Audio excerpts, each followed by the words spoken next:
Pemirsa, Anda kembali bersama kami di Selamat Pagi Indonesia. Jemaah Haji Patuna Travel Kloter kedua akan bergerak dari Madinah menuju ke Mekah. Bagaimana teknis perjalanan jemaah dari Madinah ke Mekah? Berikut perbincangan jurnalis Metro TV Willy Darmawan dengan Direktur Keuangan dan juga Strategi Patuna Travel Robi Almay, Naufal Mahdi. Berikut ini untuk Anda.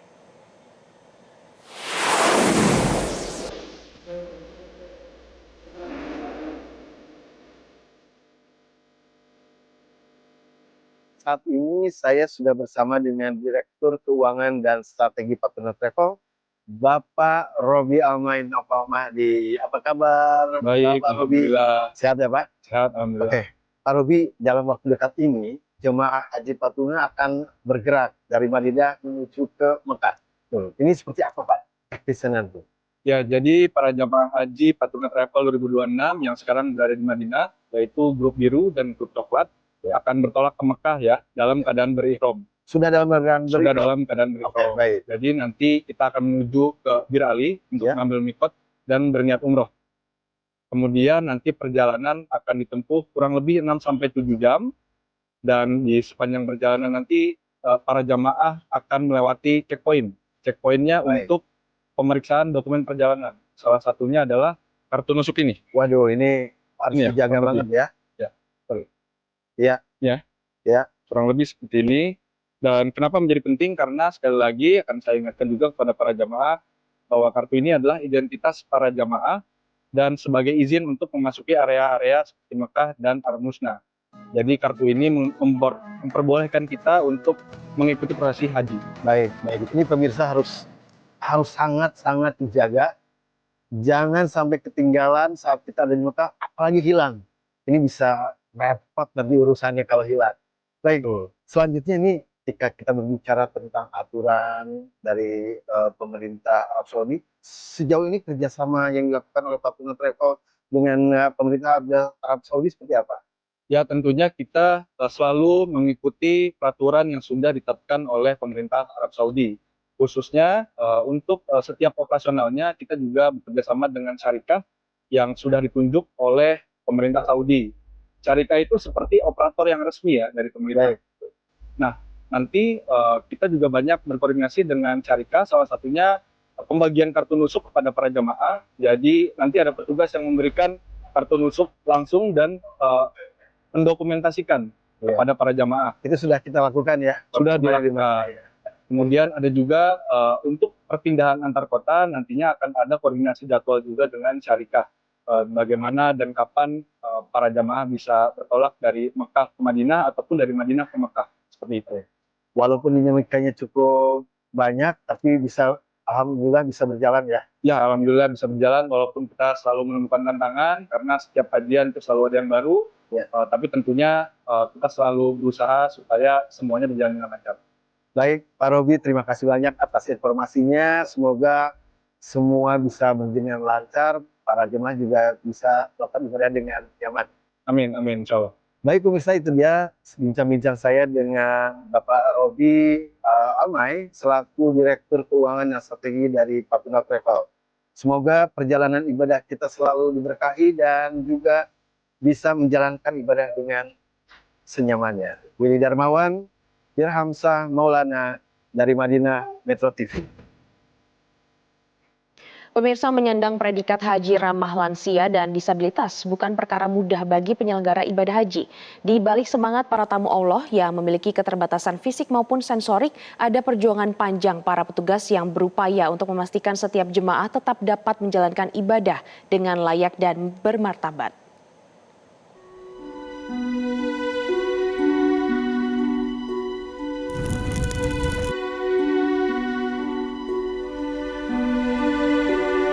Melayani tamu Allah di Tanah Suci adalah sebuah kehormatan, namun mendampingi jemaah dengan kebutuhan khusus menjadi bentuk pengabdian yang membutuhkan kesabaran dan dedikasi lebih. Para petugas tak hanya menjalankan tugas administratif dan pelayanan dasar. Di lapangan, mereka harus menjadi mata, telinga, bahkan langkah bagi jemaah lansia dan penyandang disabilitas. Beragam kondisi harus dihadapi setiap hari, mulai dari keterbatasan fisik, hambatan komunikasi, hingga gangguan daya ingat yang memerlukan pendampingan khusus. Seperti pasangan jemaah lansia ini, sang kakek mengalami gangguan pendengaran atau tuli, sementara sang nenek mengalami penurunan daya ingat atau demensia.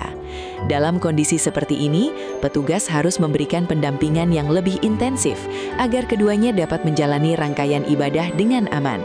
Ketika umroh wajib, alhamdulillah kita sekalipun digandeng sama pendampingnya, tapi saya mengikuti di belakang, insya Allah dia selalu didampingi.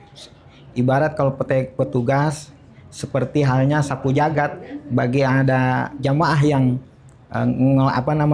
istilahnya tercecer nanti dikiniin, karena alhamdulillah sih bisa diciriin nih, ada sel seperti itu.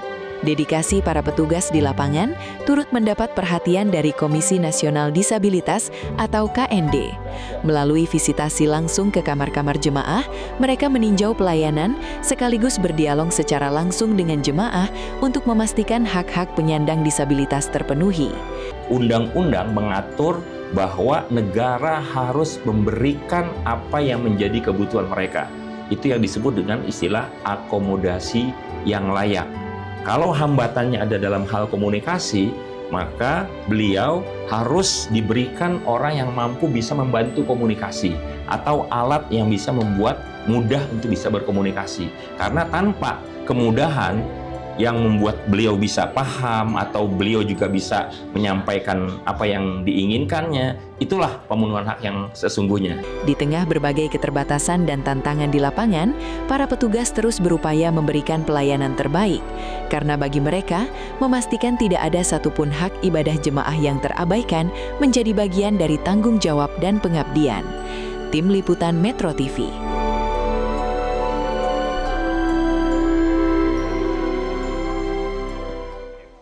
Pemirsa, perjalanan menuju ke Tanah Suci tak selalu datang dengan cepat. Bagi seorang penjual daun pisang asal Wonosobo, impian menunaikan ibadah haji harus ditempuh dengan penuh kesabaran setelah menabung selama 20 tahun lamanya. Dari sebuah kampung di Wonosobo, Jawa Tengah, perempuan bernama Painah memulai kisah panjang perjuangannya untuk berangkat ke Tanah Suci.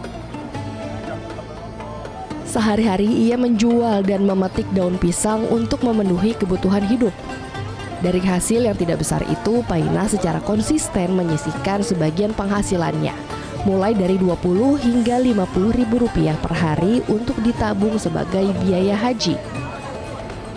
Tak tanggung-tanggung, proses menabung itu ia lakukan selama kurang lebih 20 tahun. Sebuah perjalanan panjang yang penuh kesabaran dan ketekunan. 2012. Oh iya. Setiap hari nabung berapa, Bu?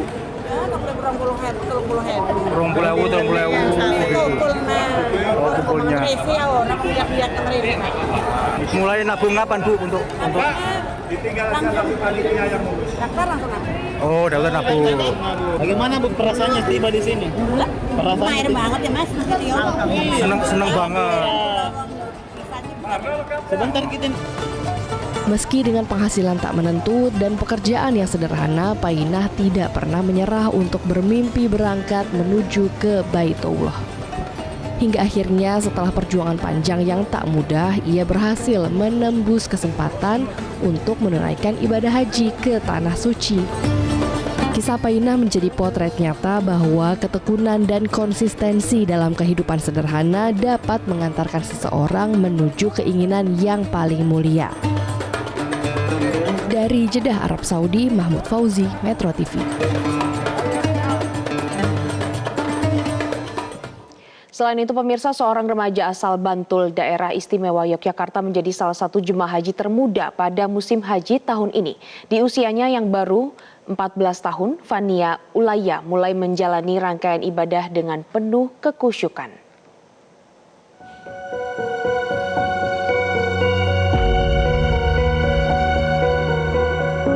Menjadi tamu Allah ke Tanah Suci merupakan keistimewaan bagi seorang muslim. Terlebih bisa menjalani ibadah haji di usia yang masih muda. Fania Ulaya, siswa kelas 8 SMP IT Asalam Sanden, tercatat sebagai jemaah haji termuda dari Kabupaten Bantul pada musim haji tahun ini. Saat ini Fania telah tiba di Madinah dan mulai menjalani ibadah di kota Nabi. Berasal dari Poncosari Serandakan, Fania datang ke Tanah Suci membawa kisah haru setelah kehilangan sang ayah yang wafat pada Maret 2025. Meski masih muda, Fania menunjukkan kematangan dalam memaknai ibadah haji. Ia mengaku perjalanan ini menjadi momen untuk lebih mendekatkan diri kepada Allah. Perjalanan haji bagi Fania bukan sekedar ibadah ritual, namun juga proses pembentukan diri. Selama di Madinah, ia mengaku menjadi lebih rajin beribadah, serta belajar tawakal dan bersyukur. Jadi tuh awalnya tuh kan bapak tuh udah sakit ginjal gitu kan, itu udah nggak bisa. Terus bapak melimpahkan ke aku. Nah di situ kan kita dulu kan belum boleh tuh di usia 13, kita harus menunggu sampai 18 tahun. Terus akhirnya ada kabar kemarin 2025 akhir bulan November itu kalau ternyata umur 13 tahun tuh boleh. Terus habis itu kita langsung itu ke mengurus semuanya. Sang ibu Heni Dwi Hastuti tak kuasa menahan haru melihat putri semata wayangnya kini telah menjadi tamu Allah di Tanah Suci. Ia menyebut perjalanan ini juga merupakan impian almarhum suaminya. Di Madinah, Fania memanfaatkan waktu untuk beribadah dan memanjatkan doa. Salah satunya doa agar diberikan kebaikan di dunia dan akhirat, serta mampu membahagiakan orang tuanya. Oh iya, pasti tak gandeng terus ini Mas. Semoga jadi anak yang solehah, berbakti pada orang tua, tercapai segala cita-citanya nanti. Untuk kedepannya dapat jodoh yang soleh, dapat pekerjaan yang mapan, begitu. Kisah Fania Ulaya menjadi pengingat bahwa panggilan ibadah haji tak mengenal usia. Di tengah masa remaja, ia memilih menjadi tamu Allah, membawa harapan dan doa menuju kehidupan yang lebih baik. Dari Madinah, Arab Saudi, Mahmud Fauzi, Metro TV.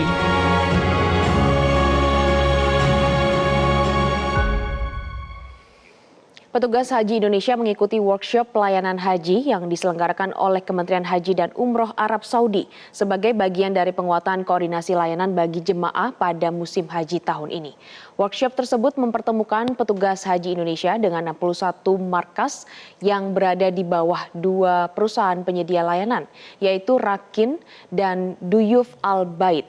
Dalam workshop tersebut, pihak Arab Saudi mendorong pembentukan tim petugas haji yang terdiri dari koordinator markas, penanggung jawab transportasi hingga penanggung jawab layanan Masjidil Haram. Langkah ini bertujuan agar petugas Indonesia dapat langsung berkoordinasi dengan counterpart dari masing-masing markas apabila ditemukan kendala di lapangan baik terkait dengan konsumsi, transportasi maupun layanan jemaah selama pelaksanaan Armusna. Selain itu, para peserta juga mendapatkan simulasi penanganan kondisi darurat bagi jemaah sakit di Arafah dan juga di Musdalifah. Dalam simulasi tersebut disampaikan penggunaan hotline 1966 milik Bulan Sabit Merah Arab Saudi yang menyediakan layanan dalam beberapa bahasa asing, termasuk bahasa Indonesia, sehingga memudahkan para petugas haji Indonesia dalam melakukan koordinasi cepat penanganan medis bagi para jemaah. Terkait dengan bagaimana pentingnya kartu khusus, bagaimana pertama ini menjadi ajang perkenalan bagi para petugas haji Indonesia dengan 61 markas Arab Saudi ya. Sekarang ada markas, sebelumnya maktab di bawah 2 perusahaan, yaitu perusahaan Rakin dan perusahaan Fulbet. Nah ini cukup menarik karena dari pihak kita diminta juga untuk menyiapkan 61 tim yang terdiri dari koordinator markas, kemudian penanggung jawab akomodasi, penanggung jawab transportasi, dan penanggung jawab usaha. Tim pengawas atau tim WAS Haji DPR RI 2026 mulai diberangkatkan ke Arab Saudi secara bertahap sejak 16 hingga 21 Mei. Kemarin pemberangkatan tahap pertama gelombang kedua bertolak ke Tanah Suci. Sejumlah anggota tim WAS Haji DPR 2026 yang berangkat pada Minggu 17 Mei antara lain Maman Imanul Haq dan Neng EM Marhama Zulfa. Maman menyatakan kehadiran tim WAS ini bertujuan untuk memastikan seluruh layanan haji berjalan sesuai dengan kontrak. Menurutnya, aspek transportasi menjadi perhatian utama mengingat kondisi cuaca di Arab Saudi yang ekstrim. Tim WAS akan memastikan layanan transportasi berjalan aman dan nyaman, terutama saat perpindahan jemaah dari Madinah ke Mekah. Selain itu, layanan transportasi tim WAS juga akan memeriksa langsung bagaimana kondisi akomodasi dan juga layanan catering, terutama saat puncak haji di Arafah, Musdalifah dan juga di Bina ataupun di Armusna. Adapun layanan ketiga yang menjadi fokus utama dari tim WAS Haji DPR RI 2026 adalah layanan kesehatan, mengingat sebagian jemaah haji asal Indonesia ini berusia lanjut usia atau lansia. Selain lansia, semua layanan haji baik itu kesehatan, transportasi, akomodasi, dan catering diharapkan ramah terhadap penyandang disabilitas dan perempuan. Kami mendapatkan beberapa informasi bahwa transportasi telah diberikan khusus kepada kawan-kawan disabilitas, dan itu tentu menjadikan kami sebuah apresiasi yang bagus. Termasuk juga lansia. Kita pastikan jumlah petugas yang melayani lansia itu harus betul-betul mengedepankan komunikasi secara psikologis, penghormatan terhadap orang-orang tua dengan cara-cara yang lebih humanis. Saya yakin bahwa tagline ramah lansia, ramah disabilitas, dan ramah perempuan itu bisa terpenuhi oleh kesiapan pelayanan yang terbaik, termasuk juga roadmap dari perjalanan dan juga kesiapan dari petugas-petugas haji dari Kementerian Haji dan Pemirsa, jelang Hari Raya Idul Adha, keramaian di sejumlah lokasi oleh-oleh khas Timur Tengah kian meningkat. Peningkatan kunjungan bahkan tercatat hingga 40%. Berikut ini liputan jurnalis Metro TV Ardan Anugrah dan juru kamera Arif Firmansyah untuk Anda.